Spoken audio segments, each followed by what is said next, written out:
Praise the lord. దేవునికి స్తోత్రం కలుగును గాక. మన ఆరాధనను ప్రారంభించుకుందాం. యెహోవాను స్తుతించుడి. యెహోవా దయాళుడు, ఆయనకు కృతజ్ఞతాస్తుతులు చెల్లించుడి. ఆయన కృప నిత్యముండును. యెహోవా విమోచించిన వారు ఆ మాట పలుకుదురుగాక. ఈ ఉదయకాల సమయంలో మన ప్రభువును రక్షకుడైన యేసయ్య నామములో శుభాభివందనలు తెలియజేస్తూ ప్రతి ఒక్కరిని ఈ యొక్క ఆరాధనకు ప్రేమపూర్వకంగా ఆహ్వానిస్తున్నాను. ఎలా ఉన్నారు? అందరూ బాగున్నారని ప్రభువును స్తుతిస్తూ అందరి కోసం ప్రార్థిస్తూ క్షేమంగా, ఆరోగ్యంగా, ఆనందంగా దేవుని స్తుతించాలని ప్రభు పేట మిమ్మల్ందరినీ కూడా ఈ యొక్క ఆరాధనకు ప్రేమపూర్వకంగా ఆహ్వానిస్తున్నాను. రండి, ప్రార్థన చేసుకుని మన యొక్క ఆరాధనను ప్రారంభించుకుందాం. పరిశుద్ధుడా, నీ పాదములు కొందనములు స్తోత్రం తండ్రి. ఈ ఉదయకాల సమయంలో తండ్రి నాయన కర్మేలు సంఘ ఆరాధనగా ప్రభువా, నీ సేవకుని కుటుంబముగా ఇదిగో ప్రభువా నా తండ్రి మా కుటుంబాలుగా కూడి నేను ఆరాధిస్తూ స్తుతిస్తూ ఉంటుండగా మీ సాన్నిధ్యమును, నీ మహిమను, నీ తేజస్సును, నీ ప్రభావమును తండ్రి మాతో ఉంచుమని ప్రార్థన చేస్తున్నాం.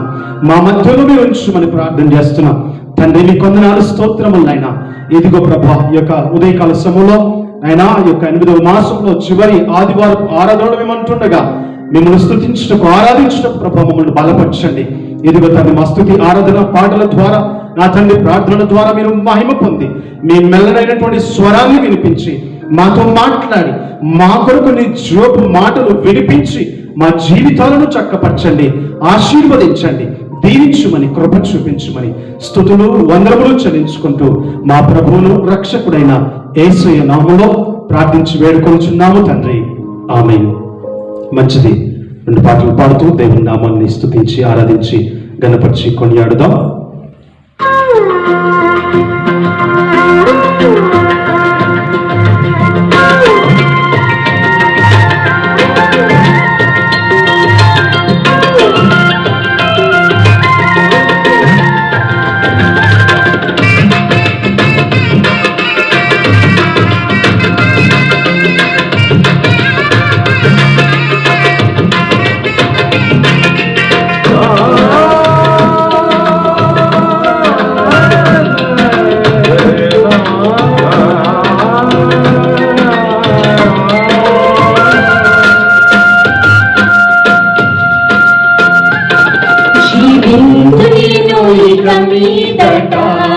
నా కొరకే కాదు, యేసు కొరకే జీవింతును. జీవింతునేను ఇక మీదట, నా కొరకే కాదు, యేసు కొరకే జీవింతును. నన్ను ప్రేమించిన ప్రియ యేసు కొరకే, నాకై ప్రాణమిచ్చిన ప్రభు యేసు కొరకే జీవింతును, జీవింతును, జీవింతును, జీవింతును, జీవింతును, జీవింతును, జీవింతును, జీవింతును. జీవింతునేను ఇక మీదట, నా కొరకే కాదు, యేసు కొరకే జీవింతును. దేవుడు ఆయన మనకిచ్చిన ఉన్నత పిలుపుని బట్టి ఆయనకు లోబడుతూ గురువైపుకే పరిగెడుతూ బహుమానంలో పొందుటకు వెనుక ఉన్న వాటిని నడిచి ముందుకు పరిగెడతాం. సంతోషముగా దేవుని స్తుతించి ఆరాధించుదాం.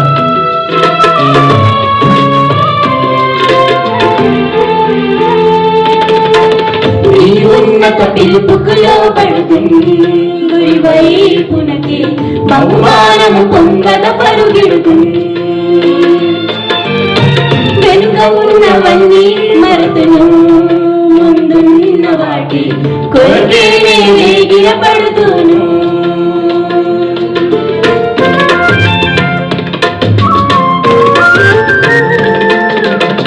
నీ ఉన్నత పిలుపుకు లోబడుతుంది, గురివైపునకి బహుమానము పొందల పరుగెడుతుంది. వెనుక ఉన్నవన్నీ మరతును, ముందున్న వాటి కొరకే వేగిరపడుతును. నన్ను ప్రేమించిన యేసుని చూతును నాకై ప్రాణమిచ్చిన ప్రభుని వెంబడింతును గురి వైపుకి పరుగెడుతును వెనుదిరుగను గురి వైపుకి పరుగెడుతును వెనుదిరుగను జీవింతువేను ఇక మీదట నా కొరకే కాదు యేసు కొరకే జీవింతును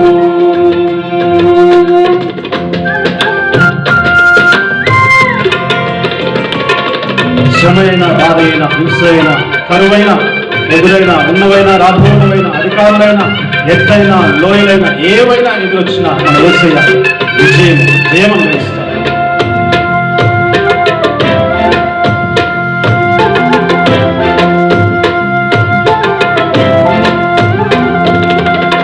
శ్రమయైన బాధైనను హింసయైన కరువైన ఎదురైనను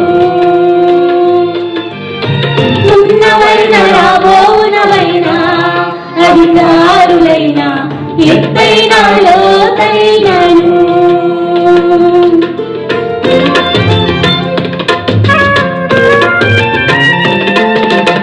శ్రమయైన బాధైనను హింసయైన కరువైన ఎదురైనను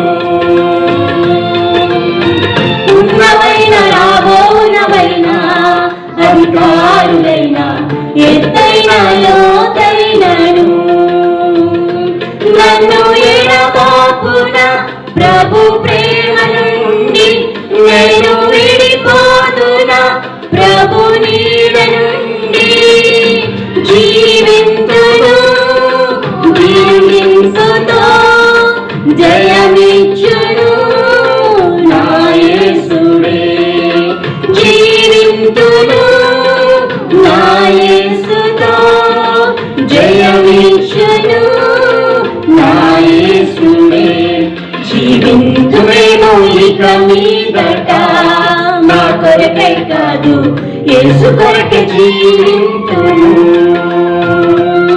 జీవింతువేమో ఇక మీదట నా కొరకై కాదు యేసు కొరకే జీవింతును మమ్ము ప్రేమించిన ప్రియ యేసు కొరకై మాకై ప్రాణమిచ్చిన ప్రభు యేసు కొరకై జీవింతుము జీవింతుము జీవింతుము జీవింతుము జీవింతుము జీవింతుము జీవింతుము జీవింతుము జీవింతుమేమో ఇక మీదట మా కొరకే కాదు యేసు కొరకే జీవింతుము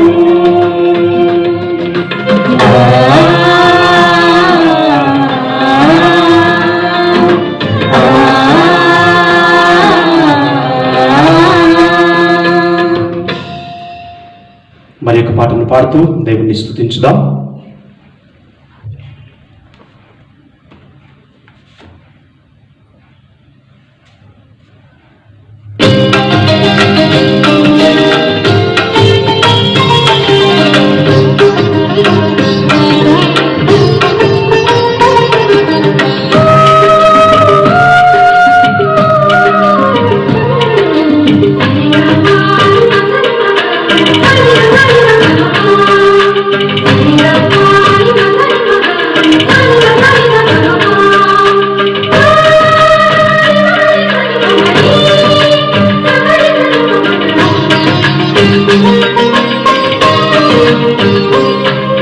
శుద్ధి చేసి నే పాడనా స్తోత్ర గీతం భజించి నే పొగడనా స్వామి శుద్ధి చేసి నే పాడనా స్తోత్ర గీతం హల్లెలూయా హల్లెలూయా హల్లెలూయా హల్లెలూయా హల్లెలూయా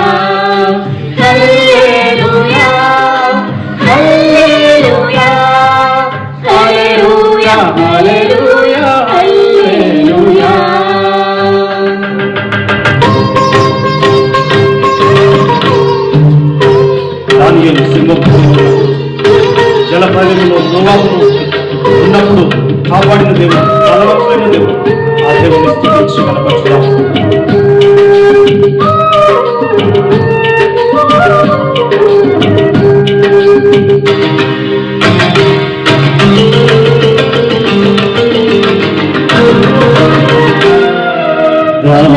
దానియేలును సింహపు బోనులో కాపాడినది నీవే గదా.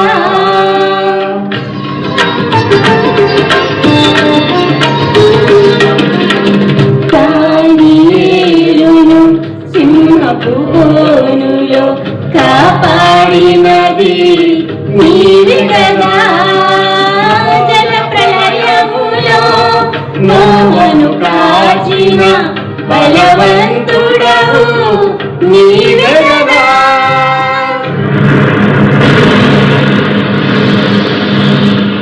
జల ప్రళయములో నోవను కాచిన బలవంతుడవు నీవే గదా. నీవే గదా, నీవే గదా, నీవే గదా.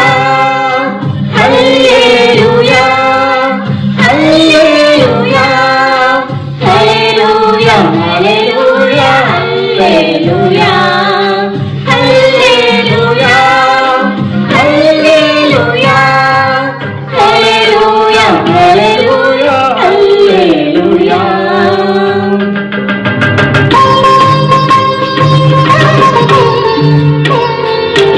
సమరయ స్త్రీని కరుతో పోసినటువంటి సచ్చరిత్ర పాపుల కొరకై ప్రారంభించిన కరుణామై ఆయస్సును స్తుతించుదాం.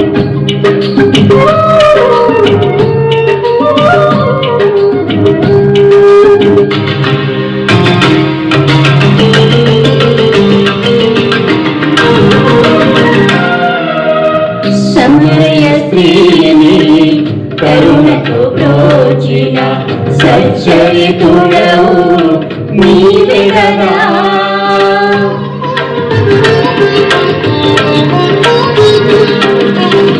సమరయ స్త్రీని కరుణతో బ్రోచిన సచ్చరితుడవు నీవే గదా. పాపుల కొరకై ప్రాణము ఇచ్చిన కరుణామయుడవు నీవే గదా.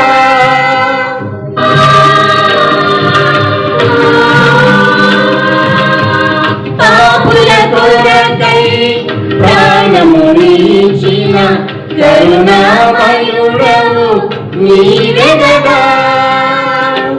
నీవే గదా, నీవే గదా, నీవే గదా.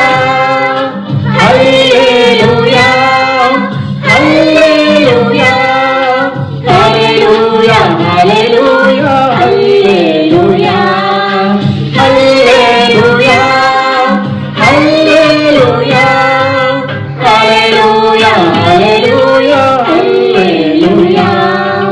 శృతి చేసినే పాడనా స్తోత్ర గీతం భజించినే పొగడనా.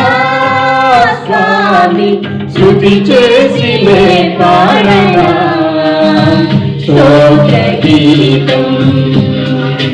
హల్లెలూయా, హల్లెలూయా, హల్లెలూయా, హల్లెలూయా, హల్లెలూయా, హల్లెలూయా, హల్లెలూయా, హల్లెలూయా. దేవుడు చేసిన మేలులను జ్ఞాపకం చేసుకుంటూ ఆయన నామను స్తుతించి ఆరాధించి గణపరచుదాం. ప్రార్థన చేసుకుందాం. స్తుతి ఆరాధన ప్రార్థన చేసుకుందాం. దేవుడు గత వారమంతా కూడా ఆయన చేసిన మేలులను జ్ఞాపకం చేసుకుంటూ స్తుతి స్తోత్రం చెల్లిస్తూ ఆయన నామాన్ని మహిమపరచుదాం. జీవం కలిగినటువంటి మా ప్రియ పరలోకపు తండ్రి యేసయ్య పరిశుద్ధుడా తండ్రి, అత్యున్నతమైన సింహాసనముపై ప్రభువా అనునిత్యము దూతలతోనూ భక్తులతోనూ పరిశుద్ధుడు పరిశుద్ధుడు పరిశుద్ధుడు అని గాన ప్రతిగానములతో ప్రభువా వేలాది మంది తండ్రి దూతలతోనూ భక్తులతోనూ కోట్ల స్తుతులతో కీర్తింపబడుచున్నటువంటి మా మహానీయుడా గనుడా యేసురాజా జయములకు అధిపతి అయినటువంటి మా దేవ, నీకే వందనములు, నీకే స్తుతులు స్తోత్రములు చెల్లించుకొంచున్నాం ప్రభా. యేసు నిన్న నేడు తండ్రి స్తోత్రం ఏకరీతిగా ఉన్న తండ్రి దేవుడవు ప్రభా, విడువని దేవుడవు, మారని దేవుడవు ప్రభా. తండ్రి స్తోత్రములు ప్రభా, అనునిత్యము ప్రభా తండ్రి నీ ప్రేమతో, నీ జాలితో ప్రభా, నీ యొక్క కృపతో మమ్మల్ని కాచి కాపాడి భద్రపరిచి సంరక్షించి ప్రభా, ఈ రీతిగా ప్రభా నీ పరిశుద్ధ దినమందు ప్రభా మమ్మల్ని సజీవ లెక్కలో నిలబెట్టుకొని ప్రభా మా కర్మేల సంఘంగా, కుటుంబాలుగా ప్రభా నేను కీర్తించడానికి, కొనియాడటానికి, మహిమపరచడానికి మీరు మాకు ఇచ్చినటువంటి యొక్క గొప్ప ధన్యతను బట్టి, కృపను బట్టి నీకు స్తుతులు స్తోత్రములు చెల్లించుకుంటున్నాము ప్రభా.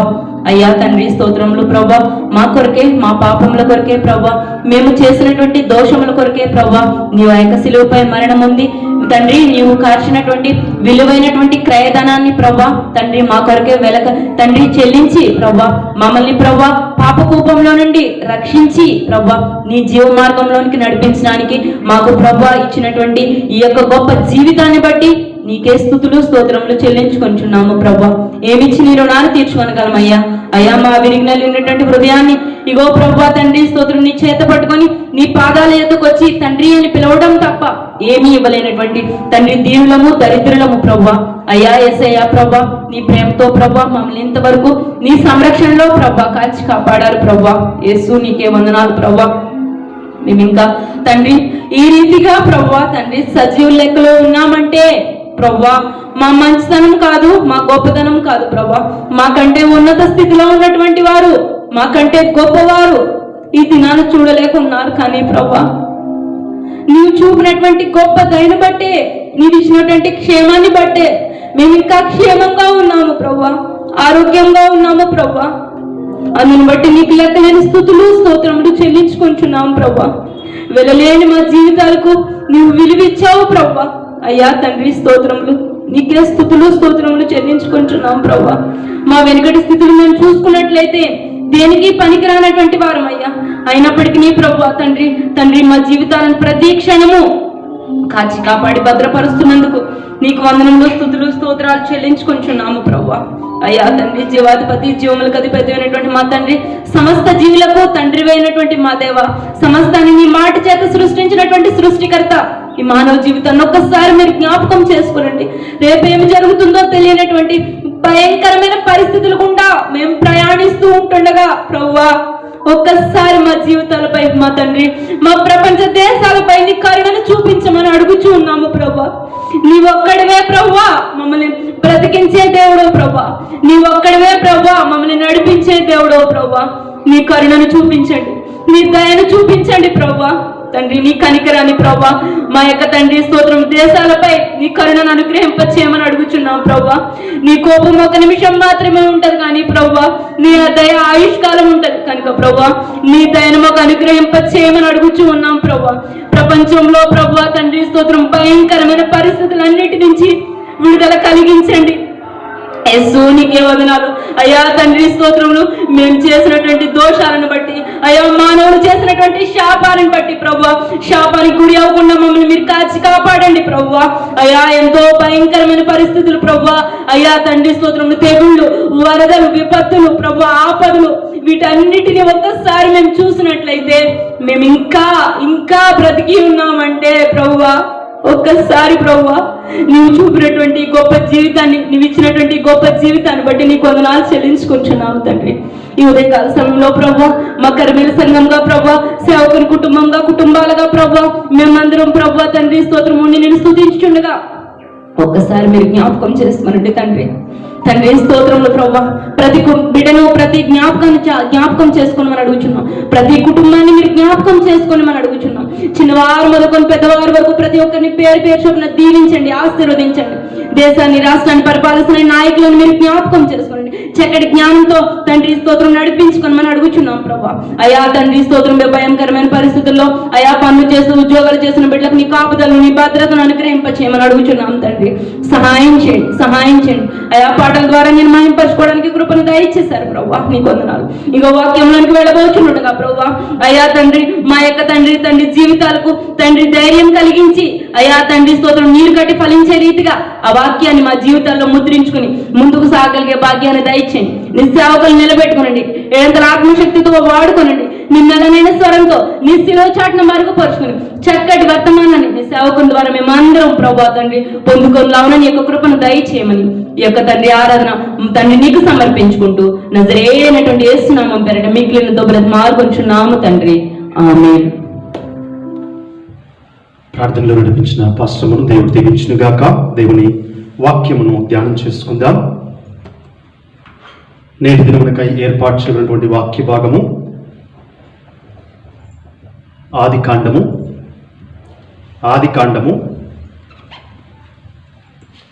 6వ అధ్యాయము తెరిచి ఉంచాలని జ్ఞాపకం చేస్తూ ఉన్నాను. ఆది కాండము 6వ అధ్యాయమును తెరిచి ఉంచాలని జ్ఞాపకం చేస్తూ ఉన్నాను. 6వ అధ్యాయము 7వ వచనము చదువుతాను. ఆది కాండము 6వ అధ్యాయము 7వ వచనమును. అప్పుడు యెహోవా నేను సృజించిన నరులను నరులతో కూడా జంతువులను పురుగులను ఆకాశ పక్షాదులను భూమి మీద నుండకుండా తుడిచివేయుదును. ఏలయనగా నేను వారిని సృష్టించినందుకు సంతాపము నొంది ఉన్నానని చెప్పాడు. ఇక్కడ దేవుడి వాక్యంలో మనం చూసినట్లయితే దేవుడు ఆయన యొక్క తీర్పును విడుదల చేసినటువంటి ప్రక్రియను మనం ఇక్కడ చూస్తూ ఉన్నాం. బైబిల్లో ఆయా సందర్భాల్లో మానవులు చేసినటువంటి తప్పిదములను బట్టి, మానవులు చేసినటువంటి పాపములను బట్టి, మానవులు అవిధేయతను చూపినటువంటి ఆ పరిస్థితులను బట్టి దేవుడు అనేకమైనటువంటి ఆ పరిస్థితులను భూమి మీద తీసుకొచ్చినటువంటి విషయాన్ని మనం చూస్తాం. ఈ యొక్క ఆది కాండం 6, 7, 8 అధ్యాయాల్లో చూస్తే జల ప్రళయం అనేది మనకు కనబడుతుంది. అదేవిధంగా ఆది కాండము 11వ అధ్యాయం చూసినట్లయితే అక్కడ ప్రపంచమంతా ఒకే భాష కలిగి ఉండి ఒకే చోట ఒకే స్థలంలో ఉండాలని భయంకరంగా వారు ఆలోచనలు చేసినప్పుడు దేవుడు ఆ బాబేలు గోపురాన్ని పట్టణాన్ని ఆయన నాశనం చేశాడు. అంతేకాదు వారి భాషలన్నీ కూడా తారుమారు చేశాడు. ప్రియమైన దేవులారా, దేవునికి అవిధేయులుగా ప్రవర్తిస్తున్నటువంటి సందర్భంలో పరిస్థితులను దేవుడు పరిగణించి ఆయన తీర్పును వెల్లడిస్తున్నటువంటి పరిస్థితులను బైబిల్లో చూస్తాం. అందును బట్టి తెగుళ్ళు, శాపాలు, కరువులు, భూకంపాలు, ఎన్నో ప్రక్రియలను, మార్పులను దేవుడు ఈ భూమి మీద మానవుని జీవితంలో జరిగిస్తున్నటువంటి పరిస్థితులను మనం చూస్తూ ఉన్నాం. చూద్దాం, వాక్యంలోనికి వెళ్దాం. God's judgment in the flood. దేవుని యొక్క తీర్పు అనేది మనకి ఇక్కడ కనబడుతుంది. God's judgment in the flood. జలప్రలయములో దేవుని తీర్పు అనే అంశమును ఈ ఉదయకాల సమయంలో మనం ధ్యానం చేసుకుందాం. జలప్రలయములో దేవుని తీర్పు.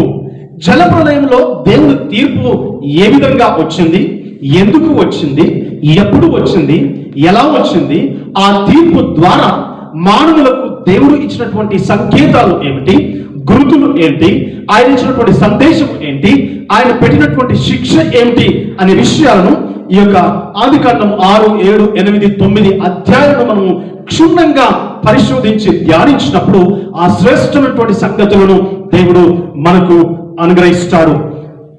God's judgment in the flood. జలప్రలయములో దేవుని తీర్పు.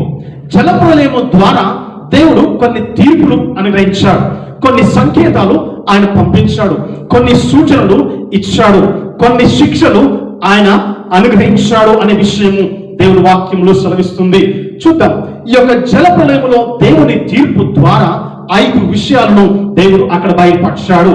ఈ యొక్క దేవుని తీర్పులో, ఆ జలప్రలయములో దేవుని తీర్పు ద్వారా నోవాహు కుటుంబము ఆ 5 పాఠాలను నేర్చుకొని వారి జీవితాలను కట్టుకున్నటువంటి విధానాన్ని మనం చూస్తాం. నెంబర్ 1, పాప నిర్మూలనము. పాప నిర్మూలనము. 6వ 6 వచనాలు చూసినట్లయితే, నరులు భూమి మీద విస్తరింపనారంభించిన తర్వాత అక్కడ అప్పటికే 1000 సంవత్సరాలు అయిపోయింది. దేవుడు సృష్టించి ఆ సమయంలో వారు మరి 800, 900, వారు 960 సంవత్సరాలు బ్రతుకుతున్నటువంటి ఎంతో ఆయుష్ కలిగి జీవిస్తున్నటువంటి సందర్భంలో వారు భూమి మీద విస్తరిస్తున్నప్పుడు దేవుని కుమారుడు నరుల కుమార్తెలు చక్కని వారిని చూచి వారందరిలో తమ మనస్సుకు వచ్చిన స్త్రీలను వివాహం చేసుకున్నది.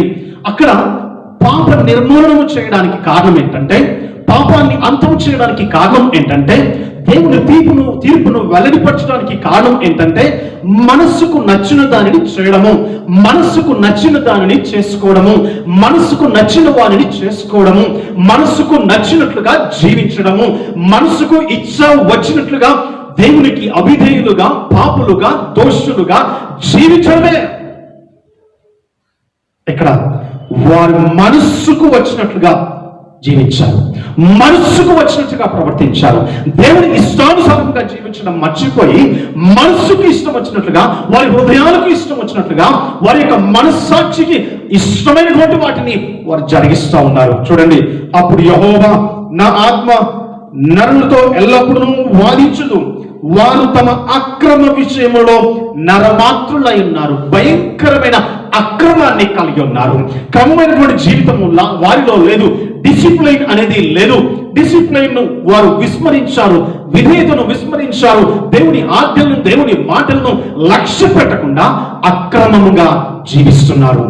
ఈ భయంకరమైన అక్రమము వారిని నరమాత్రులుగా, శరీరులుగా, అనగా ఈ శరీరం మాది, ఈ కళ్ళు మాది, ఈ నోరు మాది, ఈ అవయవాలు మావి, ఈ జీవితము మాది, మా శరీరంతో మేము ఏ పనైనా చేస్తాము, ఏ విధంగానైనా జీవిస్తాము, ఏ పాపమునైనా చేస్తాము, ఏ విధంగా మా ఇష్టం వచ్చినట్లుగా, మనసుకు నచ్చినట్లుగా అక్రమముగా జీవిస్తాము అని చెప్పేసి అక్కడ వారి జీవన విధానాన్ని కొనసాగిస్తున్నారు. ప్రియమంత్రి బిడ్డలారా, ఇంకా చూస్తే వారు భయంకరంగా ప్రవర్తిస్తున్నారు. నరుల చెడుతనము భూమి మీద గొప్పది.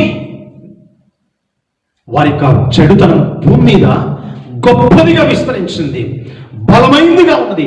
చెడుతనం అనేది వారిలో పెంపొందించుకుంటున్నారు, పాపాన్ని పెంపొందించుకుంటున్నారు, పాపం కోసమే జీవిస్తున్నారు, చెడు కోసమే జీవిస్తున్నారు, చెడునే చూస్తున్నారు, చెడునే పాటిస్తున్నారు, చెడునే చేస్తున్నారు. అందుకే దేవుడు ఇక్కడ అంటున్నాడు, నరుల చెడుతనము భూమి మీద గొప్పదని, వారి హృదయం ఒక తలంపులోని ఊహ అంతయు ఎల్లప్పుడూ కేవలము చెడ్డది.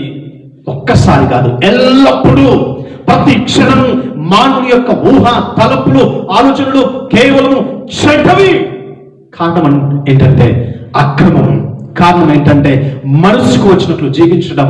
కారణం ఏంటంటే ఇష్టం వచ్చినట్లుగా ప్రవర్తించడం, దేవునికి అవిధేయులుగా, పాపులుగా, దోషులుగా జీవించడమే మానవుని నైజం.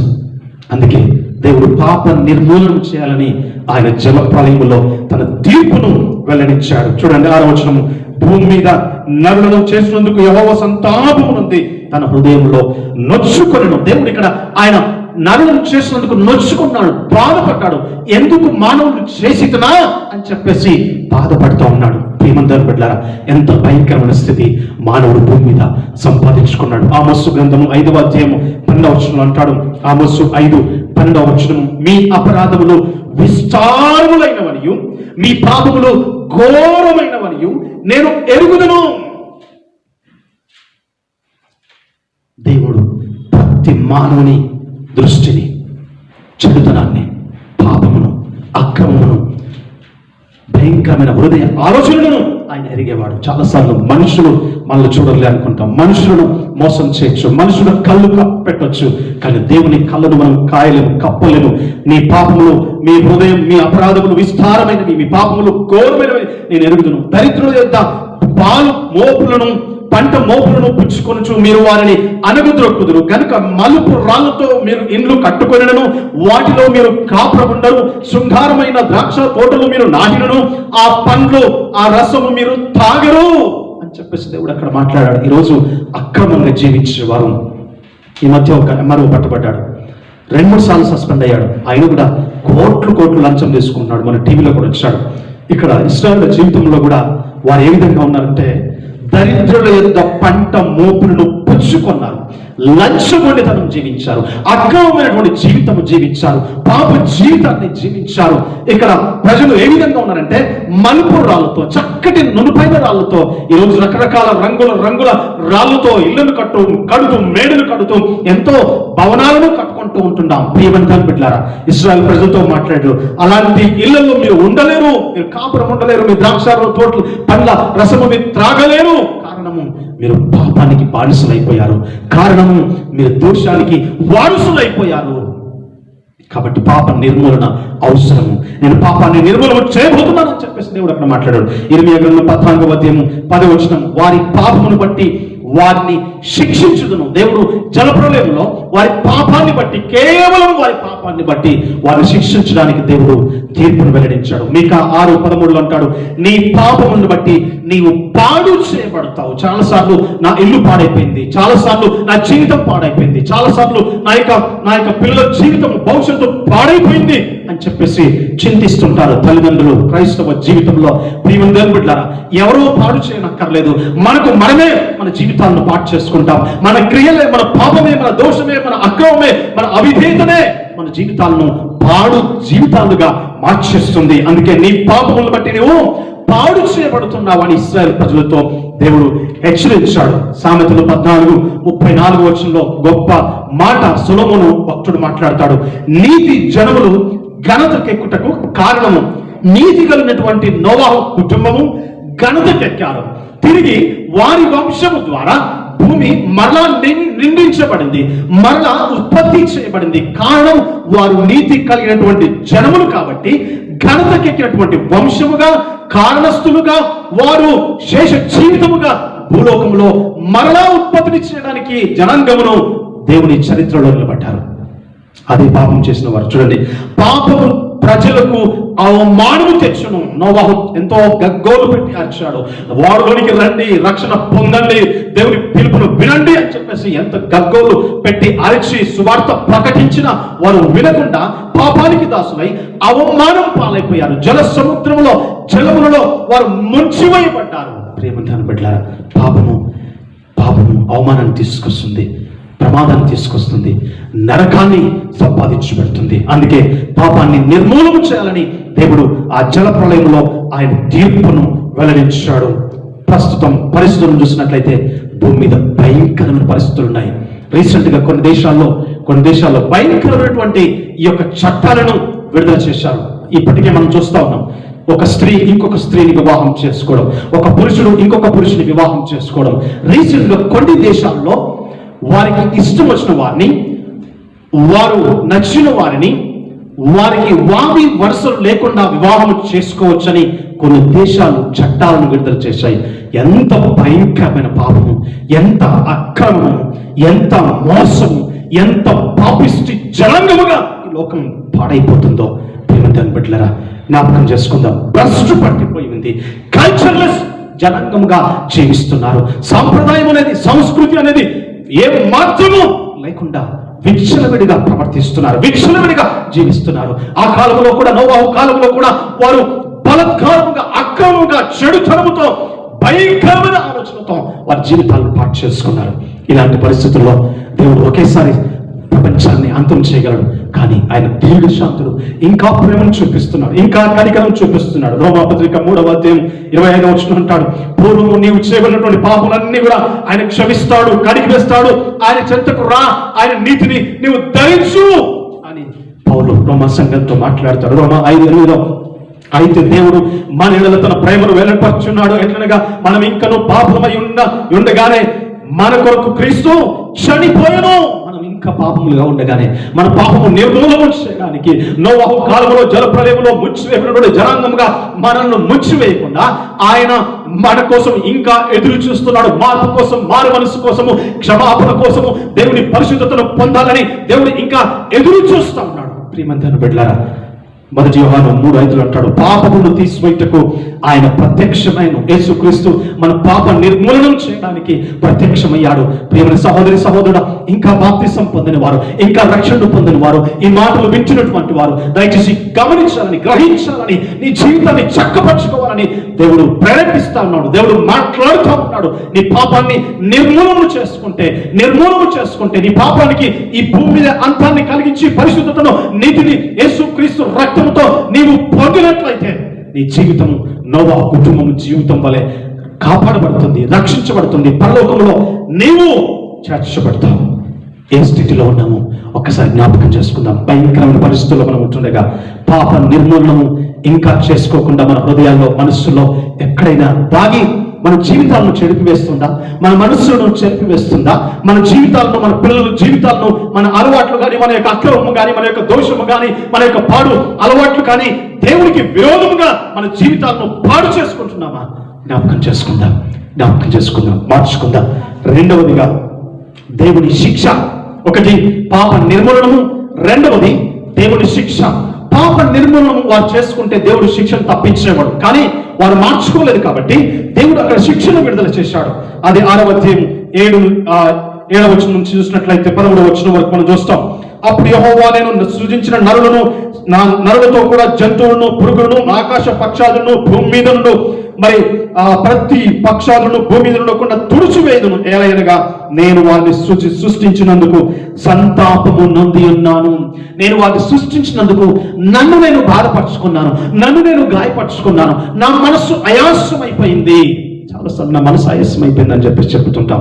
ఎవరైనా మనల్ని ఏమైనా అన్నప్పుడు, తిట్టినప్పుడు, కొట్టినప్పుడు, హింసించినప్పుడు, అలాంటిది మనం దేవునికి వ్యతిరేకంగా ఇన్ని పనులు చేస్తున్నప్పుడు, ఇంత పాపం చేస్తున్నప్పుడు, మనుషులు ఇంత విరోధముగా జీవిస్తున్నప్పుడు దేవుడు ఇంకెంత సంతాపడతాడో ఒక్కసారి జ్ఞాపకం చేసుకుందాం. అయితే చూడండి 10వ వచనం చూసినట్లయితే అక్కడ మరి 11వ వచనం, భూలోకము దేవుని సన్నిధిని చెడిపోయి ఉండను. భూలోకమంతా దేవుని సన్నిధిలో చెడిపోయారు. దేవుని సన్నిధిలో వారు ఉండాల్సినటువంటి స్థితిలో లేరు. దేవుని సన్నిధిలో వారు ఆరాధించే పరిస్థితుల్లో లేరు. ఆరాధించే క్రమంలో వారు లేరు. ఆరాధించే ఆరాధనను దేవునికి అర్పించడం లేదు. జీవించే జీవిత విధానము, క్రైస్తవ క్రమశిక్షణ జీవిత విధానము వారిలో లేదు. లోకానికి, పాపానికి, దానికి భయపడుతున్నారు. కానీ దేవుని విషయంలో, దేవుని సన్నిధిలో ఎంత భయభక్తం కలిగి, ఎంత ఆయనకు భయపడుతూ, ఆయన ఆజ్ఞను పాటిస్తూ, ఆయన మాటలు వింటూ, ఆయన ఆరాధించడానికి, ఆయన స్తుతించడానికి, ఆయన స్వరము వినడానికి ఎంతగా తాము క్రమశిక్షణలో నడిపించుకుంటున్నారు, మర్చిపోతున్నారు. ఇక్కడ ప్రజలు దేవుని సన్నిధిలో చెడిపోయారు. ఎక్కడో కాదు, దేవుని సన్నిధిలో ఉండడం చెడిపోయారు. దేవుని సన్నిధిలో ఉండడం ఆ సమయాన్ని విడిచిపెట్టి ఎక్కడో తిరుగుతున్నారు, ఎక్కడో ప్రయాణం చేస్తున్నారు, ఎక్కడో విహరిస్తున్నారు, ఎక్కడో పాపం చేస్తున్నారు. భయంకరమైన పరిస్థితి. అందుకే దేవుని శిక్ష, తీర్పు వెలువడింది. దేవుడు ఇంకా చూస్తే భూలోకము బలత్కారముతో నిండినది. బలత్కారంగా ఒకవైపు ఆత్మ నువ్వు వెళ్ళకూడదు చోటుకు వెళ్ళకూడదు అని చెప్తుంది, ఒకవైపు ఆత్మ నువ్వు తినకూడదు అని చెప్తుంది, ఒకవైపు ఆత్మ నువ్వు తాగకు అని ఆత్మ చెబుతా ఉంది. పరిశుద్ధాత్మ దేవుడు చెబుతా ఉన్నాడు. కానీ బలత్కారముగా పరిగెత్తున్నారు, బలత్కారముగా పాపం చేస్తున్నారు, బలత్కారముగా విడిగా అక్రమమైన జీవితాన్ని జీవిస్తూ ఉన్నారు. అందుకే దేవుడు తన తీర్పును వెలువడించిండు. చూడండి, దేవుడు భూలోకమును చూచినప్పుడు అది చెడిపోయి ఉండెను. భూలోకం అంతా చెడిపోయింది, పాడైపోయింది, కుళ్ళు పట్టింది, కంపు పట్టింది, భయంకరమైన వాసన, దుర్వాసన. ఏ నోరు విప్పిన, ఏ జీవితం విప్పిన, ఏ మనిషి జీవితం చూసినా పాపముతో నింపబడింది. చూడండి, భూమి మీద సమస్త శరీరులు తమ మార్గమును చెరిపివేసుకొనిరి. వారంతట వారే వారి జీవితాలను రాసి పెట్టుకున్నారు. వారంతట వారే వారి యొక్క క్రియలను రాసి పెట్టుకున్నారు. వారి జీవితాలను చెరిపివేసుకున్నారు. దేవుడు వెలుగులో జీవించమంటే చీకట్లోని వెళ్ళారు. దేవుడు పరిశుద్ధతలో జీవించమంటే పాపంలో ప్రయాణిస్తూ వారి జీవితాలను, మార్గాలను చెరిపివేసుకొని ఉన్నారు. అందుకే దేవుడు నోవాహుతో సమస్త శరీరం మూలంగా భూమి బలత్కారంతో నిండినది కనుక నా సన్నిధిని వారి అంతము వచ్చి ఉన్నది. శిక్ష అనేది వెలువడింది అని దేవుడు ఇక్కడ మాట్లాడుతూ ఉన్నాడు. ప్రేమ బిడ్డలారా, జ్ఞాపకం చేసుకుందాం ఎంత భయంకరమైన పరిస్థితిని ప్రజలు కొని తెచ్చుకున్నారు. 7వ అధ్యాయము 23వ వచనం చూద్దాం. 7వ అధ్యాయం 23వ వచనము, నరులతో కూడా పశువులను, పురుగులను, ఆకాశ పక్షులను, నేల మీద ఉన్న జీవరాశులన్నీ తుడిచివేయబడెను. దేవుని యొక్క శిక్ష, పాప నిర్మూలన చేయడానికి వారు ఇష్టపడలేదు కాబట్టి దేవుడు ఇక్కడ ఆయన శిక్షను విడుదల చేసి భూమి మీద ఉన్నటువంటి సమస్తమైనటువంటి జీవరాశులను, అదేవిధంగా నరులను ఆయన తుడిచివేసేశాడు. 40 రాత్రి పగళ్ళు ప్రచండమైన వర్షాన్ని కురిపించి ఆ జల ప్రవాహంలో, ఆ జలములో అందరినీ ముంచివేశాడు. చూడండి ఎంత భయంకర పరిస్థితి. 7వ అధ్యాయం 11 నుంచి చూసినట్లయితే, నోవాహు వయసు యొక్క 600 సంవత్సరము 2వ నెల 10వ 17వ దినమున మహా ఆగాధ జలములు ఊటలన్నయో ఆ దినమందే వినబడను. ఆకాశపు తూములు విప్పబడెను. 40 పగళ్ళను రాత్రులను ప్రచండమైన వర్షము భూమి మీద కురిసెను. ఆ దినమందే నోవాహును వీరందరూ కూడా అందులోనికి వెళ్ళారు. కానీ 16వ వచనం, ప్రవేశించినవన్నీ అక్కడ వారందరూ వెళ్ళిన తర్వాత దేవుడు ఆ భూమి మీదకి భయంకరమైనటువంటి వర్షాన్ని పంపించి ఆ ప్రచండ ఆ యొక్క జలములో మిక్కిలిగా విస్తరించినప్పుడు ఓడ నీళ్ళలో ఉన్నది, కానీ భూమి మీద ఉన్నటువంటి వారందరూ కూడా అందులో మునిగిపోయారు. దేవుని యొక్క శిక్షకు లోనయ్యారు, దేవుని యొక్క తీర్పుకు లోనయ్యారు. ప్రేమ దేవుని బిడ్డలారా, ఈరోజు దేవుడు ఇంతగా హెచ్చరిస్తున్నా, ఇంకా ఆయన దీర్ఘశాంతాన్ని మన పట్ల కనపరుస్తూ చూపిస్తూ ఉన్నా, మన పాప నిర్మూలన చేసుకోకపోతే దేవుడు ఆయన శిక్షణ విడుదల చేస్తాడు. జాగ్రత్త, జ్ఞాపకం చేసుకుందాం. జాగ్రత్తగా దేవుని కొరకు జీవిద్దాం. జాగ్రత్తగా దేవుని కొరకు బ్రతుకుదాం. లూకాసు వార్త 17వ అధ్యాయము, లూకాసు వార్త 17వ అధ్యాయము 26 నుంచి 37వ వచనం వరకు చూసినట్లయితే అక్కడ మత్తయి భక్తుడు ఈ యొక్క సందర్భాన్ని రాస్తూ ఉంటాడు. లూకాసు వార్త 17వ అధ్యాయము 26 నుంచి, నోవాహు దినములలో జరిగినట్టు మనుష్య కుమారుని దినములలో జరుగును. నోవాహు ఓడలోనికి వెళ్ళిన దినం వరకు జనులు తినుచు త్రాగుచు పెండ్లాడుచు పెళ్లికి ఇయ్యబడుచు నుండి అంతలో జల ప్రళయం వచ్చి వారందరినీ నాశనము చేసెను. జనులు వారి ఇష్టం వచ్చినట్లుగా పాపము నిర్మూలన చేసుకోకుండా, పాప క్షమాపణ పొందకుండగా, నోవాహు ఎంత ప్రకటించినా వినకుండగా, ఒకవైపు వారు ఓడలోనికి వెళ్తూ ఉంటే వీరు తినుచు త్రాగుచు పెళ్లిళ్ళకి ఇవ్వబడుచు పెళ్లిళ్ళు చేసుకొనుచు ఇళ్లను కట్టుకొనుచు భూములను సంపాదించుకొనుచు భయంకరంగా ప్రవర్తిస్తున్నారు.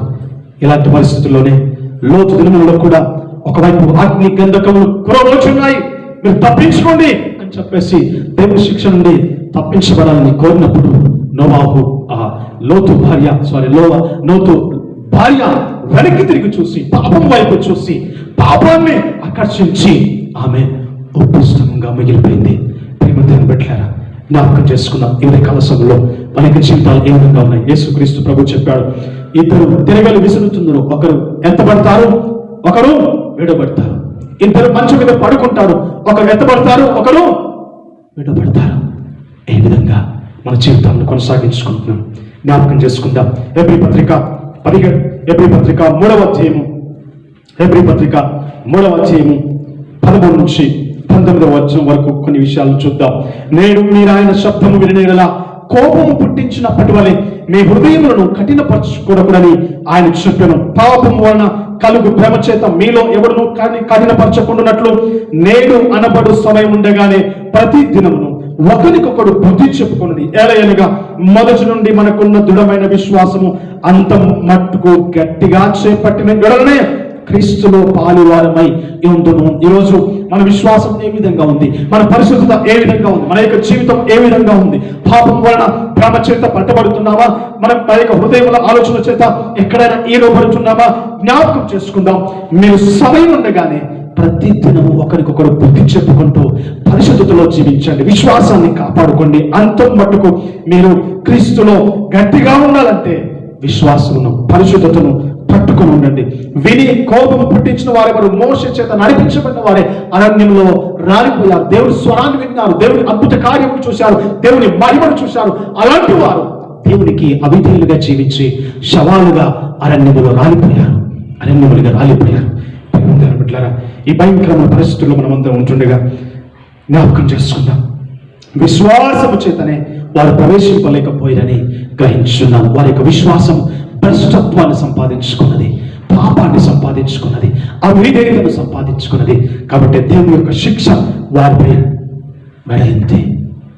దేవుని బిడ్డలారా, అంత్య దినాల్లో మనం ఉండగా ఆయన ఇంకా కరుణ కలిగినటువంటి దేవుడు, ప్రేమ కలిగినటువంటి దేవుడు ఆయన ఇంకా పిలుస్తూ ఉన్నాడు. లవోదికీయ సంఘంతో మాట్లాడతాడు. ప్రకటన గ్రంథం 3వ అధ్యాయం 19వ వచనం. ప్రకటన 3:19. నేను ప్రేమించు వారందరినీ గద్దించి శిక్షించున్నాను గనుక ఆసక్తి కలిగి మారు మనసు పొందుము. నేను ఎవరినైతే ప్రేమిస్తున్నానో వారిని గద్దిస్తున్నాను.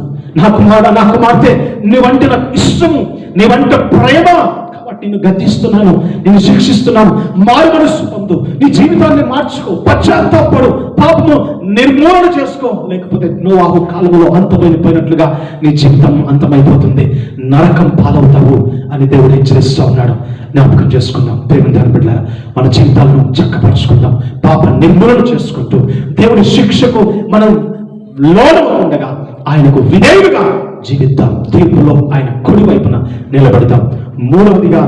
మూడవదిగా జలప్రలయంలోని తీర్పు మూడవ విషయం ఏంటంటే, మూడవ సంకేతం ఏంటంటే ఓడ యొక్క రక్షణ. 7వ అధ్యాయం ఆదికాండము 7వ అధ్యాయంలోనికి ప్రవేశించుదాం. 7వ అధ్యాయం మొదటి నుంచి చూసినట్లయితే అక్కడ మరి ఈ తరం వాళ్ళలో నీవే నీతిమంతుడుగా ఉన్నావు, నీవే నిందారహితుడుగా ఉన్నావు.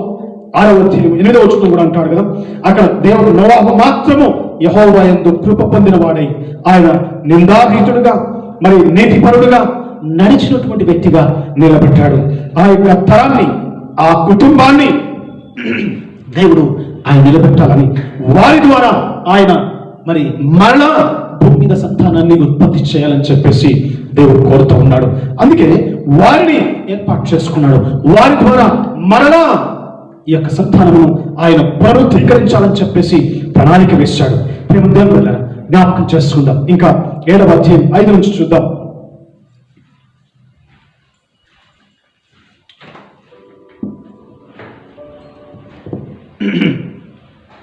తనకు యెహోవా ఆజ్ఞాపించిన ప్రకారం నోవాహు యావత్తు చేసెను. తనకు యెహోవా ఆజ్ఞాపించిన ప్రకారం నోవాహు యావత్తు చేసెను. దేవుడు ఏ విధంగా అయితే ఓడను కట్టుకోమన్నాడో ఆ ఓడను చక్కగా 6వ అధ్యాయంలో మరి ఏ విధంగా అయితే దేవుడు తనకు ఆజ్ఞాపించాడో 14వ వచనం నుంచి 22వ వచనం వరకు ఆ యొక్క ఓడ ఉండవలసినటువంటి విధానము, ఎన్ని మూరలు ఎత్తు ఆ ఓడ ఉండాలో అవన్నీ కూడా చితిసారపు మానుతో ఓడను సిద్ధం చేసుకొని దానికి లోపల బయట కీలును పూసి, అదే విధంగా అది ఉండవలసినటువంటి 30 మూరల ఎత్తు, 70 మూరల వెడల్పు, 300 మూరల పొడగు ఉండాలని చెప్పేసి, ఒక కిటికీ ఒక తలుపు ఉండాలని చెప్పేసి ఆ విధంగా ఆయన సిద్ధపరచమని చెప్పినప్పుడు నోవాహు తనకు దేవుడు ఆజ్ఞాపించిన ప్రకారము ఆయన సంసిద్ధం చేసుకున్నాడు. ఓడ రక్షణకు గుర్తుగా కనబడతా ఉన్నది.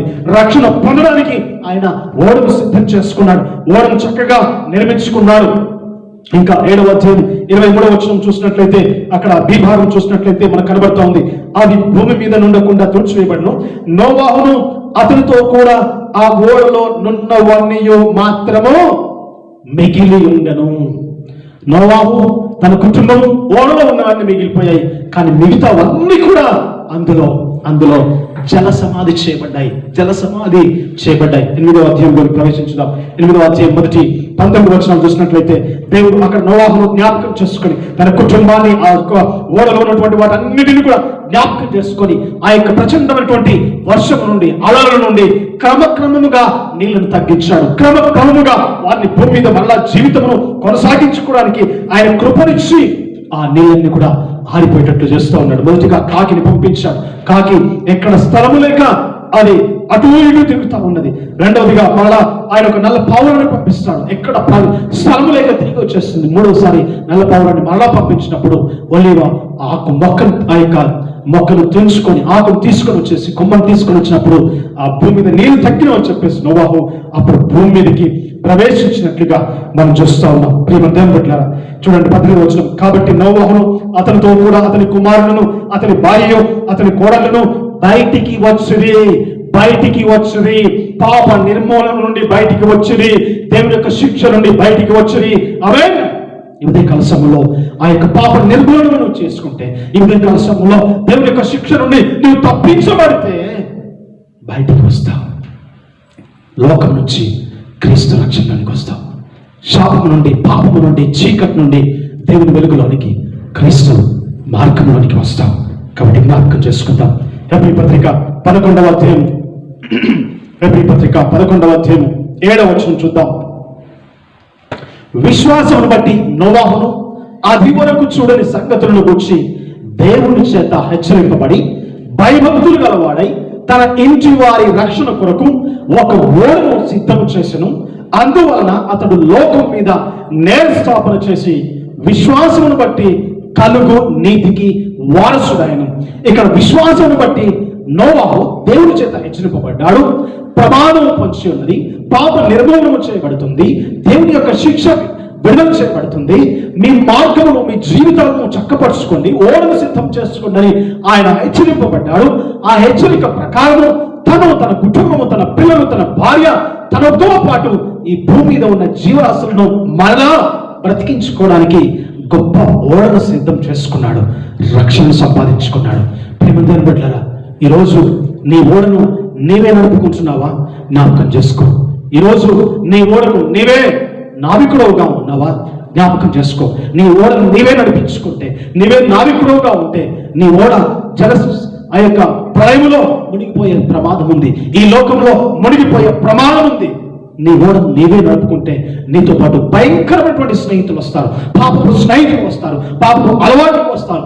అదే దేవుడు నీ ఓడను నడిపినట్లయితే, నీ నావికుడుగా ఉన్నట్లయితే, నీ నావలో ఉన్నట్లయితే, దేవుడి రక్షణ కలిగి, పరిశుద్ధాత్మ కంచెను కలిగి నోవాహు కుటుంబం వలె రక్షణ పొందుతావు, దేవుని రాజ్యంలో చేర్చబడతావు, ఉన్నతమైనటువంటి బహుమానాన్ని పొందుతావు.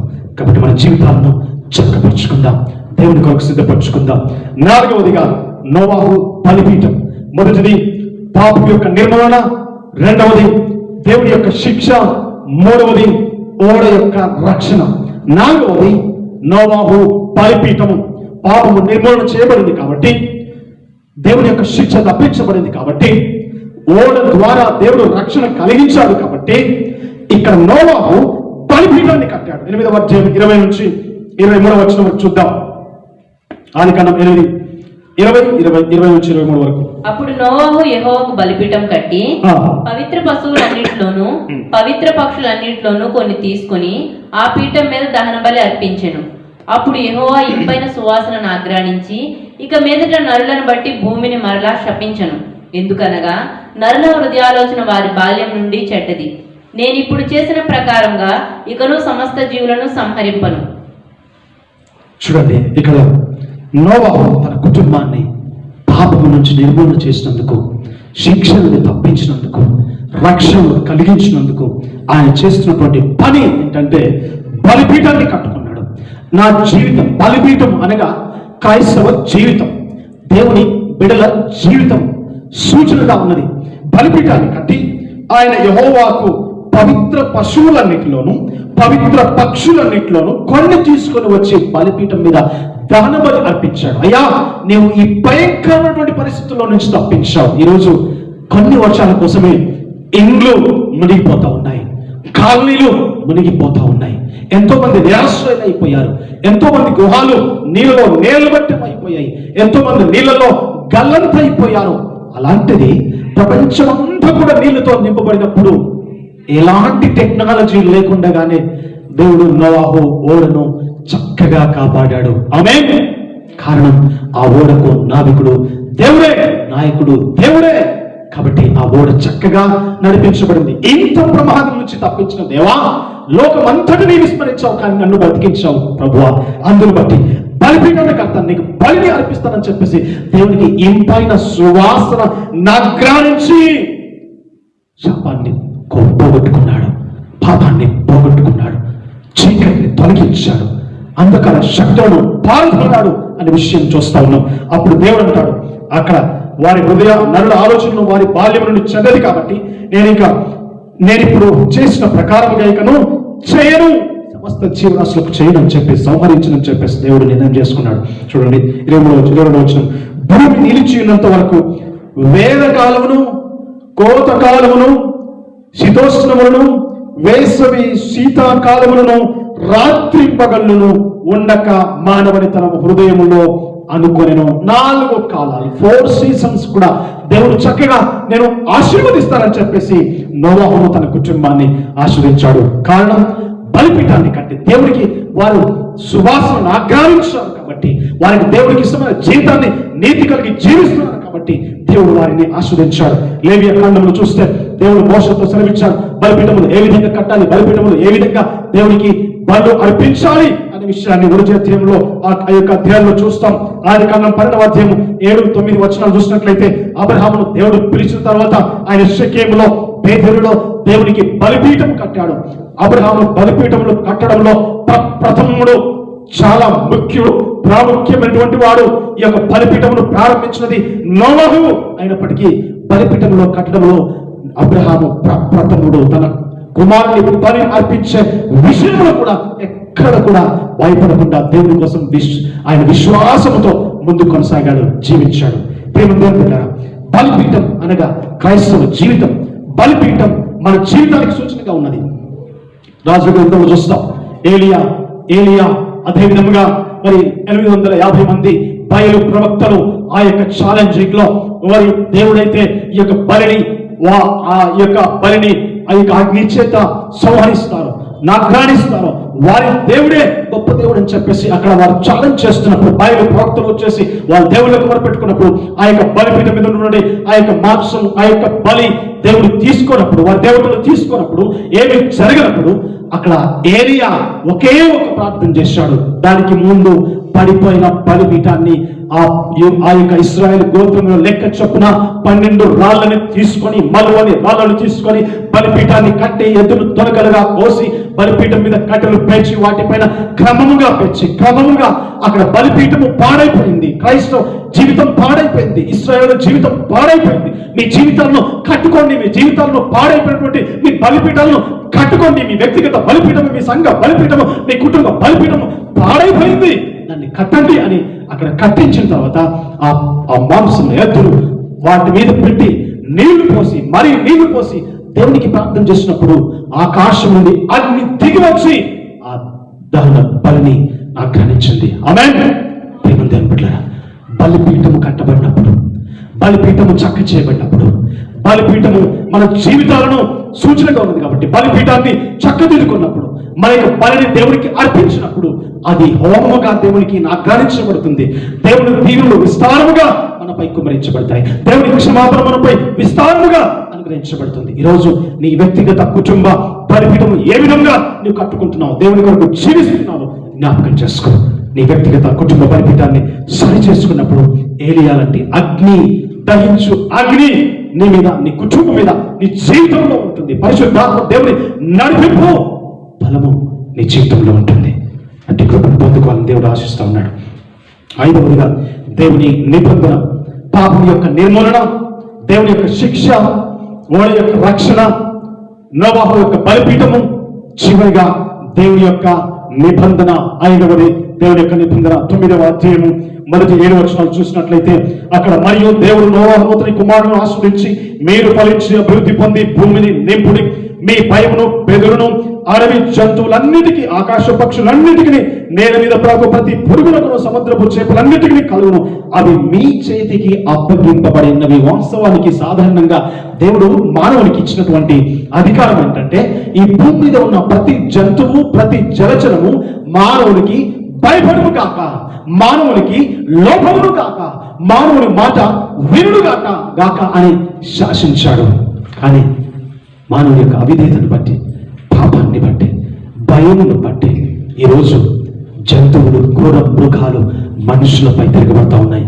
ఈ మధ్య మన తెలుగు రాష్ట్రంలో ఒక పులి భయంకరంగా ఒక వ్యక్తిని అడవిలో రోడ్డు మీద ఈడ్చుకెళ్ళి ఆ తలను మట్టుకు కొరికేసి తలను మొండెను వేరు చేసేసింది భయంకరంగా.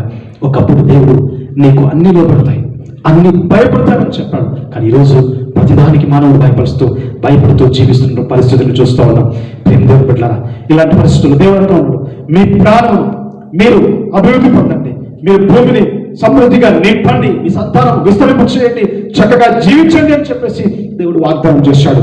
8-10 వచనాలు చూసినట్లయితే, మరియు దేవుడు నోవహు అతని కుమారులతో, ఇదిగో నేను మీతోను, మీ తరనంతరము మీ సంతానంతోను, మీతో కూడా ఉన్న ప్రతి జీవితోను, పక్షులేమి పశువులేమి, మీతో కూడా సమస్తమైన భూజంతువులేమి, ఓడలో నుండి బయటికి వచ్చిన సమస్త జంతువులతోనూ నా నిబంధన స్థిరపరుచున్నాను. దేవుని యొక్క కవనెంట్, దేవుని యొక్క నిబంధన అనేది అక్కడ స్థిరపరుస్తూ ఉన్నాడు. ప్రేమదేవుని బిడ్డ, ఆ నిబంధనలో నోవహు కుటుంబము చేర్చబడింది. ఆమేన్. ఆ నిబంధనలో నేను ఆ కుటుంబము చేర్చబడాలని దేవుడు ఇష్టపడుతూ ఉన్నాడు. నేను ఆ నిబంధనతో దేవునిలో ఫలించాలని దేవుడు ఇష్టపడుతూ ఉన్నాడు. జ్ఞాపకం చేసుకుందాం. ఇంకా కింద చూసినట్లయితే ఆయన 11వ వచనం, నేను భూమితోను నా నిబంధనను స్థిరపరుచున్నాను. ఇంకా అంటాడు, నేను మీతో నా నిబంధన స్థిరపరచుతును, సమస్త శరీరులు ప్రవాహ జలముల వలన ఇకను లయపరచబడను అని చెప్పేసి అక్కడ వాగ్దానం చేస్తూ ఉన్నాడు. 12వ వచనంలో, మరి దేవుడు నాకును మీకును మీతో కూడా ఉన్న సమస్త జీవరాశులకును మధ్య నేను తరములకు ఏర్పరచుచున్న నిబంధనకు గుర్తు ఇదే, మేఘములో నా ధనస్సును ఉంచితిని, అది నాకును భూమికి మధ్య నిబంధనకు గుర్తుగా ఉండును.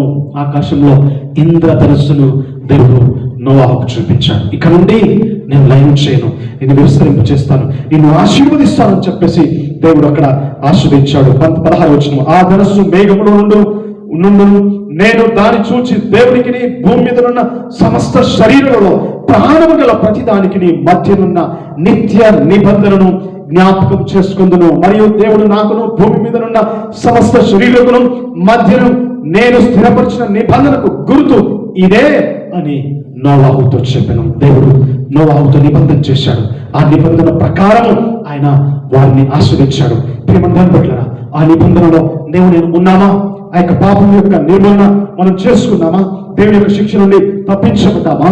ఆ యొక్క ఓడ ద్వారా ఏ విధంగా అయితే రక్షింపబడ్డారో నోవాహు కుటుంబం, యేసుక్రీస్తు అనే ఆ యొక్క ఓడ ద్వారా, అనారోగ్య ద్వారా మనము ఏ విధంగా రక్షింపబడ్డామో, దినదినం మన బలిపీఠాన్ని కట్టుకుంటూ దేవుని నిబంధనలో మనం జీవిస్తున్నప్పుడు దేవుడు ఆశీర్వదిస్తాడు, దేవుడు దీవిస్తాడు అనే విషయాన్ని జ్ఞాపకం చేసుకుందాం.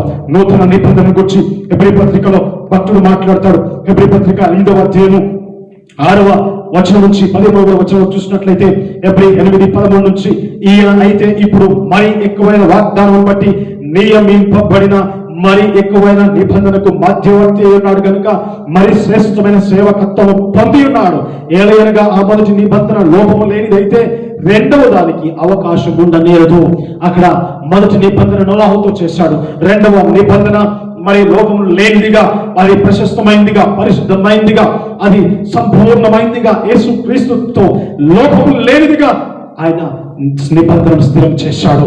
చూడండి, ప్రభువు ఆయన అంటూ ఉన్నాడు, ఒక కాలం వస్తూ ఉంది, ఇశ్రాయేలు ఇంటి వారితో, యూదా ఇంటి వారితో నేను కొత్త నిబంధన చేయబోతున్నాను. అది నేను ఐగుప్తుల నుండి వీరి పితరులను వెలుపలికి రప్పించుటకై వారిని చేయి పట్టుకున్న దినమున నేను వారితో నేను చేసిన నిబంధన వంటిది కాదు, ఆ యొక్క నిబంధన వంటిది కాదు, మరి యొక్క నిబంధన నేను చేయబోతున్నాను. కాబట్టి అలక్ష్యము చేయకండి, జాగ్రత్తగా వినండి, ప్రభువు సెలవిస్తున్నాడు. ఆ దినములైన తర్వాత ఇశ్రాయేలు వారితో అక్కడ దేవుడు మాట్లాడుతూ ఉన్నాడు, వారి మనస్సులో నా ధర్మ విధులను ఉంచదను. దేవుని మాటలను వారిలో ఉంచుతాను. దేవుని మాటలు, ధర్మ విధులు నోవాహు కుటుంబంలో, నోవాహు జీవితంలో ఉన్నాయి. అంతేకాదు వారి హృదయముల మీద వాటిని వ్రాయుదును. దేవుడే ఆ నూతన నిబంధన, ఆ ధర్మ శాసనాలను, విధులను ఆయన మన హృదయాలు రాయడానికి నూతన నిబంధనను ఆయన సిద్ధం చేశాడు. వేరే వారికి దేవుడుల ఎందును, వారికి ప్రజల ఎందును, వారిలో ఎవడును ప్రభువును తెలుసుకున్నాడని తన పట్టణకైనా తన సహోదరునికైనా ఉపదేశము చేయడు. వారిలో చిన్నల మొదలుకొని పెద్దల వరకు అందరూ నన్ను తెలుసుకుందురు. నేను వారి దోషముల విషయమై దయ కలిగి వారి పాపములను ఇక ఎన్నడను జ్ఞాపకము చేసుకొనని ప్రభువు సెలవిస్తున్నాడు. ఆయన కొత్త నిబంధన అని చెప్పడం చేత మొదటిది పాతదిగా చేసి ఉన్నాడు. ఏది పాతది ఊడిగిపోవునో అది అదృశ్యమగుటకు సిద్ధంగా ఉన్నది. ప్రేమందరూ బిడ్డలారా, మొదటి నిబంధన నోవాహుతో చేశాడు. రెండవ నిబంధన నూతన ఇశ్రాయేలు జనాంగమైన మనతో కూడా ఆయన యేసుక్రీస్తు ద్వారా చేస్తా ఉన్నాడు. కాబట్టి జ్ఞాపకం చేసుకుందాం, ఈ నూతన కవనెంట్ లో, న్యూ కవనెంట్ లో మనం ఏ విధంగా దేవుని కొరకు జీవిస్తున్నాం, దేవుని కొరకు బ్రతుకుతున్నామో ఒక్కసారి జ్ఞాపకం చేసుకుందాం. పేతురు 2వ పత్రిక 3వ అధ్యాయం 13వ వచనం చదువుకొని ముగించుకుందాం. పేతురు 2వ పత్రిక 3వ అధ్యాయం 13వ వచనం, ఆయనను మనము ఆయన వాగ్దానమును బట్టి క్రొత్త ఆకాశము కొరకును క్రొత్త భూమి కొరకును కనిపెట్టుచున్నాము, వాటి యందు నీతి నివసించును. God's judgment in the flood, జల ప్రళయములో దేవుని తీర్పు 5 విధాలుగా కనబడుతూ ఉన్నది. నెంబర్ 1, పాపం యొక్క నిర్మూలన. పాపాన్ని నిర్మూలన చేశాడు దేవుడు. అయినా పాపం విస్తరిస్తూనే ఉన్నది. మరణ కుమారుని పంపించాడు పాపం నిర్మూలన చేయడానికి. తన కుమారుని శిలువలో బలి అర్పించాడు, రక్తము కార్చాడు, ప్రాణాన్ని దారపోసాడు. మన పాపాన్ని నిర్మూలన చేయడానికి. అదేవిధంగా దేవుడి యొక్క శిక్ష పాప నిర్మూలన అయితే ఎవరైతే చేసుకోరో, తమ పాపమును ఎవరైతే ఒప్పుకోరో, తమ పాపమును ఎవరైతే విడిచిపెట్టరో వారికి దేవుని శిక్ష విధించబడుతుంది. దేవుని శిక్ష వారి పైకి హఠాత్తుగా వస్తుంది. కాబట్టి జ్ఞాపకం చేసుకుందాం, దేవుని యొక్క శిక్షను తప్పించబడతాం. దేవుని యొక్క న్యాయ తీర్పు ఎదుట నిలబడినప్పుడు ఆ శిక్షలను తప్పించబడేటట్టుగా ఆయన కుడి వైపుకు వెళ్ళే వారముగా ఉందాం. అదేవిధంగా మన యొక్క ఓడ రక్షణ, నోవాహు ఓడ ద్వారా తన కుటుంబాన్ని రక్షించుకున్నాడు. యేసుక్రీస్తు అనే ఆ నావికుడి ద్వారా, ఆ నావలో, యేసుక్రీస్తు నావలో నీవు నేను నిలబడినట్లయితే ఆ సేవ తెచ్చుకుంటాం, ఆ నావలో క్షేమంగా ఉంటాం. ప్రపంచమంతా జలములతో నింపబడినప్పటికీ నోవాహు ఓడ క్షేమంగా భద్రంగా నిలబడింది. ఈరోజు నేను ఆ ఓడ క్షేమంగా భద్రంగా కాపాడబడాలంటే, ఆనందంగా క్షేమంగా పరలోకపు ఒడ్డుకు చేర్చబడాలి అంటే యేసయ్య మన నావలో ఉండాలి. యేసయ్య మన నావను నడిపించాలి. జ్ఞాపకం చేసుకుందాం, ఆ నావ నడిపించబడాలంటే ప్రతిరోజు మన యొక్క బలిపీఠాన్ని సరి చేసుకోవాలి. మన వ్యక్తిగత బలిపీఠం, మన కుటుంబ బలిపీఠం, మన సంఘ బలిపీఠాన్ని సరి చేసుకుంటూ, మన జీవితాన్ని సరి చేసుకుంటూ, దేవుడికి దయించు ఆత్మీయమైనటువంటి జీవితాన్ని, పరిశుద్ధమైనటువంటి జీవితాన్ని ఆయన కొరకు జీవిస్తూ ఉన్నప్పుడు ఆయన ఒక నిబంధన చేస్తాడు. నిబంధన చేశాడు, నేను నా కుమారుడు, నా కుమార్తెడు, నూతన ఇశ్రాయేలు జనాంగము. కాబట్టి ఏ కుడు నీ మీదికి రాదు, ఏ అపాయం నీకు రాదు, నీ మీదికి రాదు. నేను నిన్ను కాపాడుతాను, నీవు నా ప్రజగా ఉన్నావు, నేను నీ దేవుడై ఉన్నాను. కాబట్టి ఎలాంటి తీర్పు వచ్చినా నేను తప్పిస్తానని దేవుడు తప్పిస్తాడు. బిడ్డలారా, జ్ఞాపకం చేసుకున్నాం, ఈ కవచంలో జలప్రలయంలో దేవుని తీర్పు 5 సంకేతాలను సూచించింది. ఒకటి, పాపం యొక్క నిర్మూలన. ప్రియ సహోదరి సహోదరుడా, ఇంకా పాపాన్ని నిర్మూలించుకోకుండా పాపాన్ని పెంచి పోషిస్తున్నావా? దేవుని శిక్ష అతి త్వరితంగా రాబోతుంది. దేవుని తీర్పు అతి త్వరితంగా రాబోతుంది. జ్ఞాపకం చేసుకో.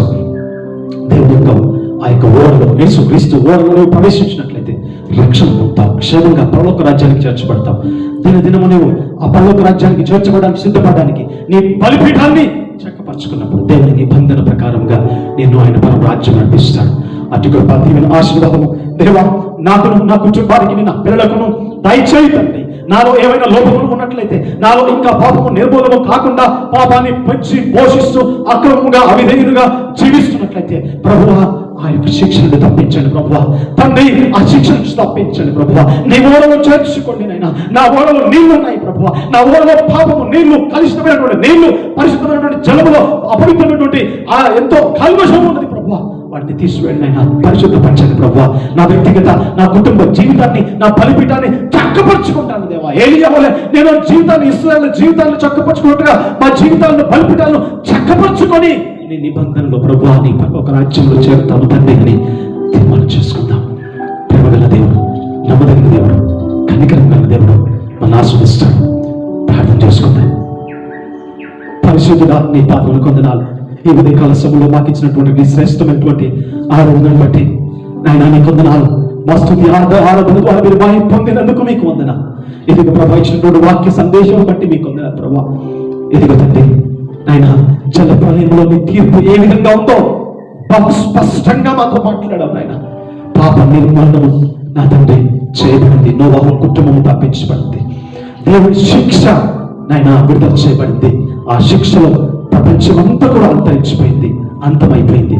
కానీ నోవాహు కుటుంబం వారి ఓడ రక్షణ ద్వారా, నీవిచ్చిన రక్షణ ద్వారా ఓ ప్రభా నీ ఓడలో వారి క్షేమంగా భద్రపరచబడి వారి వ్యక్తిగత జీవితాలను, కుటుంబ జీవితాన్ని, సంఘ జీవితాన్ని, వారి బలిపీఠాలను చక్కపరుచుకొని నీకు సువాసన ఆగ్రహించి ఆరాధన నా తండ్రి సమర్పణ జీవితమును కలిగింది, సువార్తను ప్రకటించి నీ కొరకు బ్రతికి నిబంధన కలిగి నీ పిల్లలుగా నిబంధన జనాంగంగా జీవించి నీ పరలోక రాజ్యంలో చేరారు ఆయన. అంత్యకాలంలో ఆయన తీర్పు కాలంలో, తీర్పు సమయంలో ఆ యొక్క పరలోకములో ఆయన నోవాహు ప్రభువా నాయన నిందారితులుగా ఉన్నట్లుగా భూమి మీద అక్కడ అదే విధంగా నీతి గల జనాంగముగా ఉన్నారు. అదే విధంగా ప్రభువా అనేక మంది మీద దోషారోపణ చేస్తారు అనే విషయం చూస్తున్నా ప్రభువా. మీకు వందనాలు. మాకు ఇచ్చిన సమయాన్ని పోగొట్టుకుంటే, మాకు ఇచ్చినటువంటి దళాలతో పోగొట్టుకుంటే, మాకు ఇచ్చినటువంటి నాయన ప్రభువున తండ్రి సమస్తమును కోల్పోతే, నీ కొరకు వాడకపడకపోతే మా జీవితం శూన్యమునైనా ఒక్కసారి మీరు జ్ఞాపకం చేసుకోండి. ఆయన మనందరిని దీవించండి, మా సంఘం కుటుంబాలను ఆయన ప్రతి ఒక్కరిని దీవించండి ప్రభా.